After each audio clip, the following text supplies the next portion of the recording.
রুদ্রপাতা রান্নাঘরে আজকে দেখানো হবে কেশর দিয়ে চা। শীতের সন্ধ্যায় এই কেশর দিয়ে চা জাস্ট জমে যাবে। চলুন কিভাবে বানাচ্ছি দেখা যাক। এখানে আমি 500 গ্রাম দুধ নিয়েছি। এটা 3 জনের মাপে আমি নিয়েছি। এই দুধের মধ্যে একটু আমি জল দেব না, গ্যাসটা অন করে দিলাম আর দুধটা ভালো করে ফুটিয়ে নেব। দুধটা ফুটে ওঠার আগে আমি এলাচ কিছুটা থেতো করে দিয়ে দিলাম। আপনারা বড় এলাচও দিতে পারেন, ছোট এলাচও দিতে পারেন, কিন্তু এলাচটা দেবেনই। সুন্দরভাবে দুধটাকে ফোটাবো।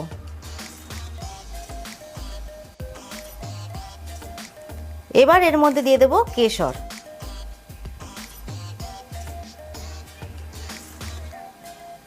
যেহেতু কেশর দিয়ে চা, একটু কেশরের পরিমাণটা বেশিই দিতে হবে আর কেশরটা দিয়ে বেশ কিছুক্ষণ ফোটাতে হবে।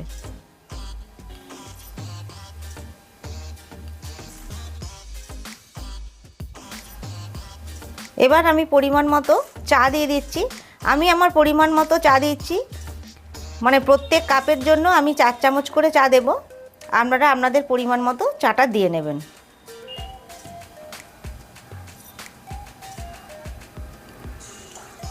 এর কালারটা আমি আপনাদের বোঝাতে পারছি না, ক্যামেরায় কতটা আসছে জানি না। এর চায়ের কালার কিন্তু অপূর্ব হবে। যেহেতু কেশর দেয়া আছে, কেশরের একটা রং অবশ্যই আছে আর একটা সুন্দর ফ্লেভার। বেশ কিছুক্ষণ ধরে আমি চাটা ফোটাবো, যাতে চায়ের ফ্লেভার আর মানে চায়ের যে কষটা যত দুধের মধ্যে ফুটবে ততই চাটা ঘন হবে।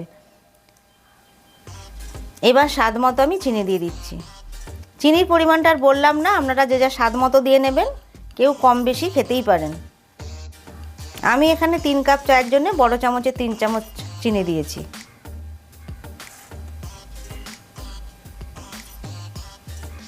একদিন এই কেশর দেওয়া চা যারা খেয়েছেন তারা জানেন এই চায়ের স্বাদ, আর যারা খাননি এই শীতের সন্ধ্যায় একদিন বানিয়ে খান, বুঝতে পারবেন এর কতটা স্বাদ। আর অবশ্যই কমেন্টস করে জানাবেন। চা আমাদের অলমোস্ট ডান। দেখুন কতটা ঘন হয়েছে চাটা, আর এর গন্ধে পুরো ঘর মোমো করছে। হয়ে গেল আমাদের কেশর দেওয়া চা। একটু ওপরে আমি কেশর দিয়ে দেবো গার্নিশিংয়ের জন্য। তৈরি হয়ে গেল কেশর দেওয়া চা। এই রেসিপিটা যদি আমার ভালো লাগে আপনারা বানিয়ে খান, কেমন হয়েছে কমেন্টস করে জানান, লাইক করুন, সবার সাথে শেয়ার করুন আর সাবস্ক্রাইব করুন। আজকের মতো চলি, টাটা। অন্য রেসিপি দিয়ে অন্য একদিন আসবো। টাটা।